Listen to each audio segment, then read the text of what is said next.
If anybody wants to secede, you go into a referendum.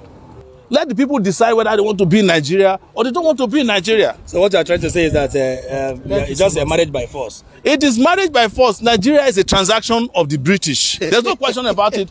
In 1901, Nigeria was registered as a business. All of us are human beings before we are Igbos, Hausa, or Yorubas. Sometimes we even change our citizenship. Okay. Some become Americans, British, or Briton. It doesn't matter where you come from. The color of injustice is one. All of us have a blood running in our veins, the same blood. Our hair grows the same way. We eat almost the same kind of food. We just have a difference in our tongue. So the fact that I'm not Igbo, who told you I'm not Igbo, by the way, doesn't mean that I cannot fight for an Igbo when an injustice is done to an Igbo. Because when they are done with all the Igbos, they will come for the Yorubas. When they are done with Yorubas, they will go for the Igbos. When they are done with all the big tribes, they will start coming from small tribes. There is nobody in Nigeria who can tell me that his ethnicity prevented him or protected him from hunger and starvation. None. As we are speaking, we are all going to the same market. We are suffering the same way. We are collecting the same salary. We are living in this hellhole known as Nigeria. So being an Igbo doesn't insulate you from suffering. It doesn't insulate you from injustice. In fact, being an Igbo just subjects you to more of it because Nigeria doesn't believe that an Igbo man deserves justice in Nigeria. But it has also happened to me before. Yes, I met Dasuki in detention. He's Hausa, Fulani. So when it comes to injustice, the leaders of Nigeria are united against the rest of us. They use our ethnicity to divide us. Oh, he's Igbo. That's the reason we are dealing with him. Why did they deal with me? Am I Igbo? Or is it because they suspect that maybe I have Igbo blood in me because my brother is married to an Igbo woman? Okay, like, is there any kind of court hearing today? How do you see? I was invited to come and observe the court hearing. And I was told by his lawyers that a bail application had been filed so that he can be granted freedom. Nnamdi Kanu was not brought to this country legally. He was abducted, or you want to use a better word, kidnapped in Kenya. And put on a plane. The Kenyan government is even saying they don't know how he was arrested in Kenya or abducted. So the process of bringing him to court was illegal. So you cannot rectify that illegality with, another legality, which is bringing him before a court and then trying him for an offense that he has not committed. But let's even look at their own legal system. From the court here of first instance, where he was first brought, the Court of Appeal granted a ruling, a judgment, that Kanu committed no offense. A week later, they went and did their rule, they stayed the judgment. They went to the court of, the Supreme Court. The Supreme Court, even though they didn't want to speak the truth, said that what they did in bringing him to Nigeria was illegal. Yes. They were just speaking, maybe they were ashamed or afraid of themselves. They couldn't speak the truth. Otherwise, they would have quashed the charges at that level. Go and look at it. Nobody has read the ruling of the Supreme Court. The ruling will tell you that the Supreme Court nearly discharged and acquitted Nnamdi Kanu.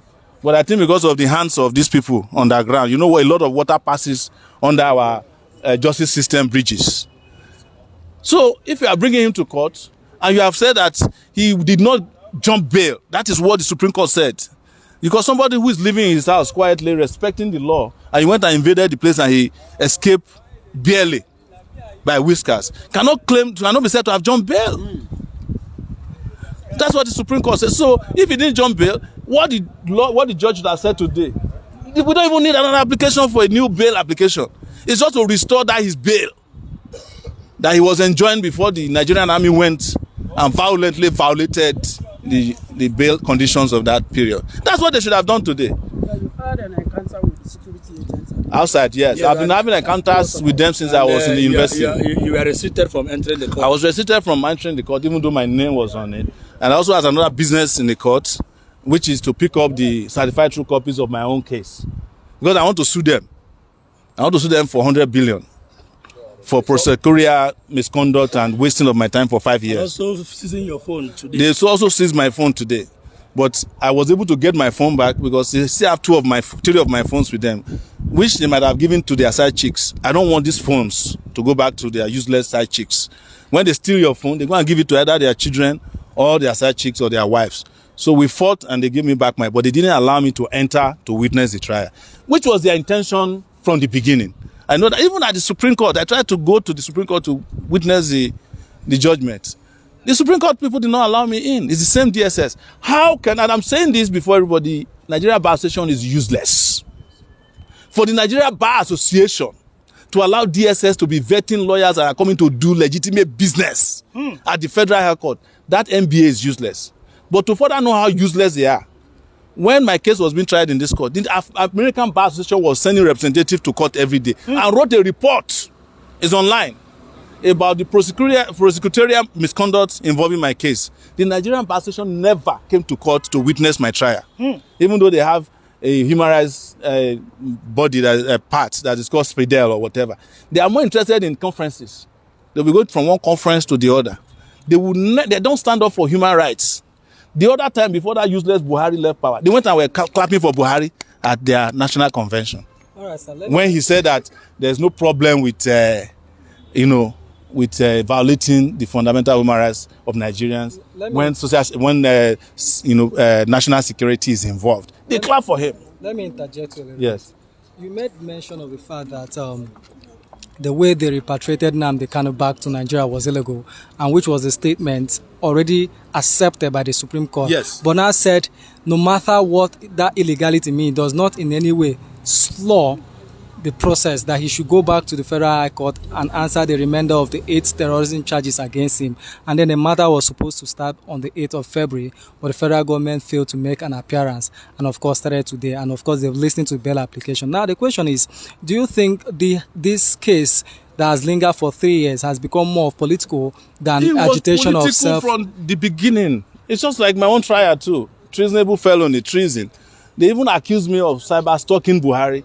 When my lawyer, Femi Falana, asked them that, do you know that in this law, the Cyber Crime Act, that the person who claimed to be cyber stalked must come to court to come and testify? Yes. They removed the charges because Buhari know the hair word. Buhari has ear infection. How did he know? Somebody who is barely absent throughout his 8 years in tenure. So it's the same thing with Nnamdi Kanu's case. What is he asking for? He's agitating that they want to leave Nigeria. Everybody, as I keep saying, is agitating to leave Nigeria. Is that you are agitating to leave as a group, or you live on your own, which they call Japa? Yes, now Japa. That's a secession. Yes, now. Japa is just legitimate secession from Nigeria. Yes. Where you go, and as soon as you reach that country you are going, you said, I'm renouncing my Nigerianship. Yes. That is secession on an individual level.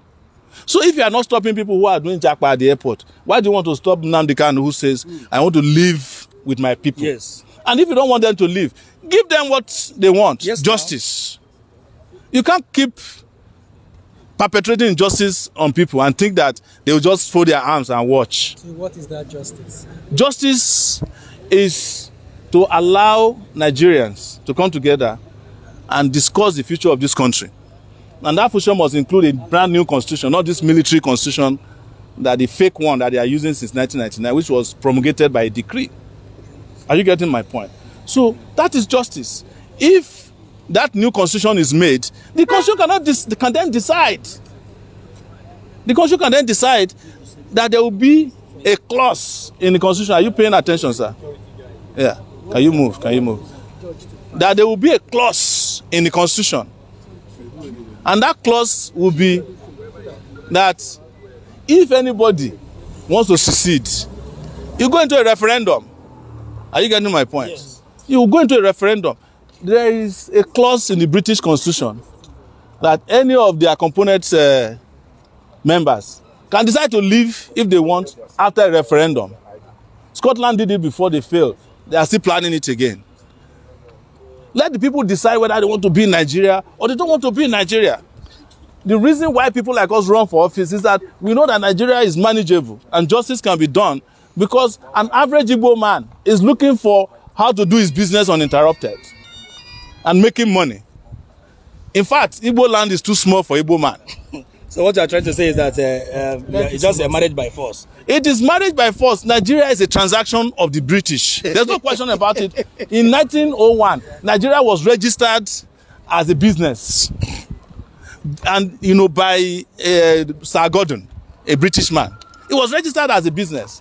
And it was in 1914 that they decided to add the two together, one in the north and one in the south.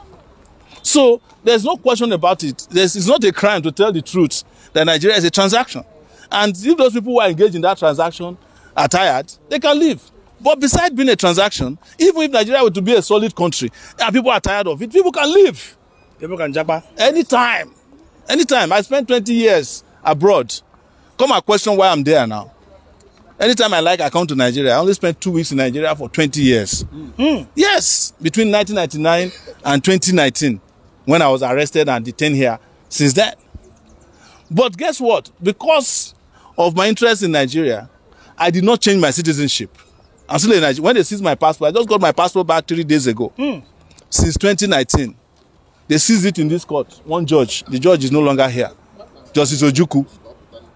Are you getting my point? Yes. So nobody can force anybody to be together. Nigeria is like a marriage. Even in marriage, even if your wife says he likes you and you don't like her anymore, you go for divorce. Divorce.